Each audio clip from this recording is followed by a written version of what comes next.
Salut à tous, c'est Steven, j'espère que vous allez bien. Bienvenue sur le programme pokergagnant.fr. Avec vous, on va essayer de travailler son jeu, de vous faire devenir un meilleur joueur avec quelques conseils qui j'espère vous aideront. Alors aujourd'hui, j'ai essayé de vous partager 5 conseils très importants pour devenir un meilleur joueur de poker. Je vous propose de commencer dès maintenant.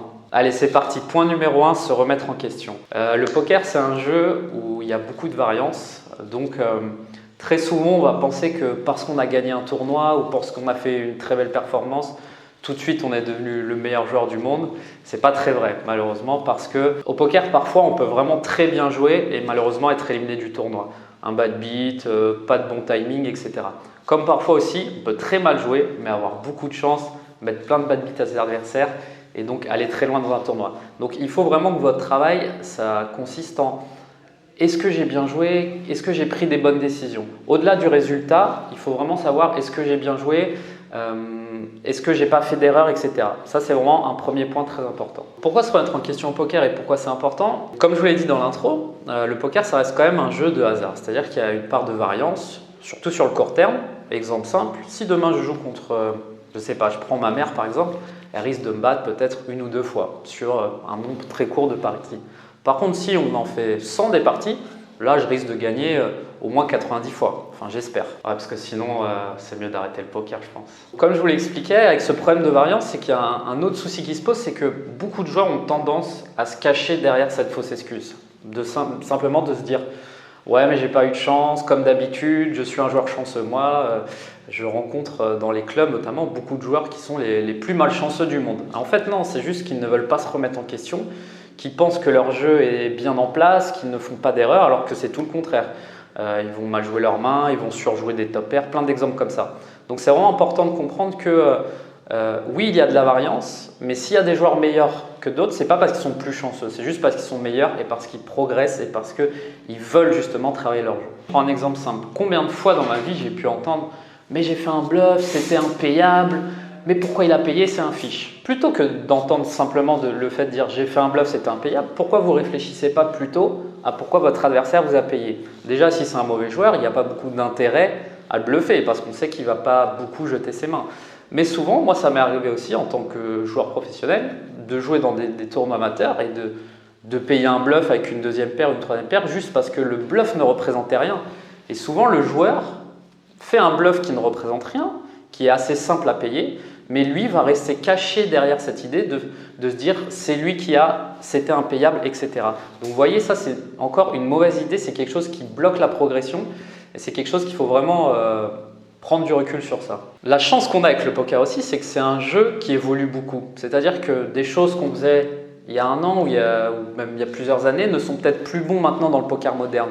Et si vous restez enfermé dans vos stratégies d'il y a plusieurs années, ça ne va pas marcher. Je vais prendre un exemple tout simple, le continuation bet. Si vous avez compris qu'il faut faire un continuation bet quand vous êtes le premier relanceur, certains joueurs en font trop et vont utiliser peut-être 100% de continuation bet, ce qui n'est pas très bon sur le long terme.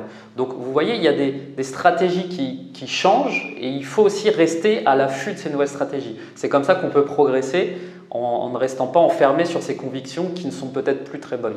En bref, donc, n'hésitez pas à travailler votre jeu, restez à l'affût des nouvelles stratégies des joueurs et surtout une chose vraiment très importante, ne vous croyez pas arriver. Je vois beaucoup de joueurs qui, parce qu'ils ont fait une perf ou parce qu'ils ont gagné tel ou tel tournoi, se croient les meilleurs du monde. C'est pas vrai. Moi, dans ma carrière, j'ai progressé différentes étapes de ma vie. À un moment donné, il y a peut-être 5 ans, j'étais très performant, je me croyais l'un des meilleurs joueurs du monde.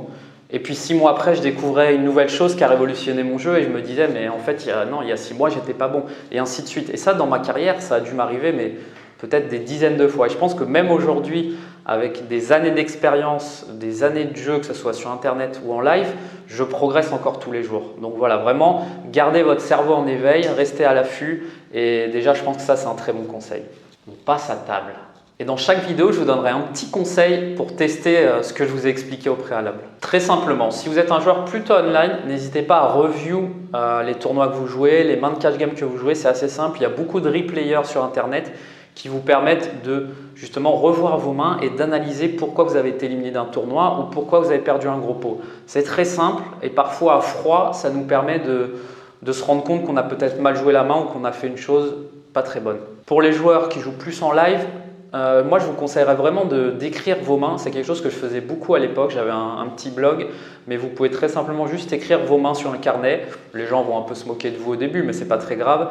Et vous verrez que ça va être très important parce que ça va vous permettre ensuite d'analyser après votre tournoi ou après votre session entre potes les coups que vous avez joués. Et pareil, pourquoi vous avez perdu ce coup. Peut-être vous auriez pu faire différemment, faire un autre sizing, etc. Et c'est très important parce que je vois beaucoup de joueurs qui n'arrivent parfois presque pas à se rappeler du coup qu'ils ont joué il y a 5 minutes. Et ça, pour progresser, c'est quand même dommage. Dans ce programme de 5 vidéos, on va tout de suite enchaîner avec la vidéo numéro 2. C'est celle qui s'appelle « N'écoutez personne, écoutez tout le monde ». Et n'oubliez pas évidemment que vous pouvez nous suivre sur le site pokergagnant.fr et sur la page Facebook Poker Gagnant. Merci à tous de m'avoir écouté. Je vous donne rendez-vous très bientôt pour la vidéo numéro 2. Ciao! Pour profiter du programme gratuit que t'offre Steven Moreau, n'hésite pas à cliquer sur le lien dans la description, à laisser ton email et on te dit à très vite de l'autre côté.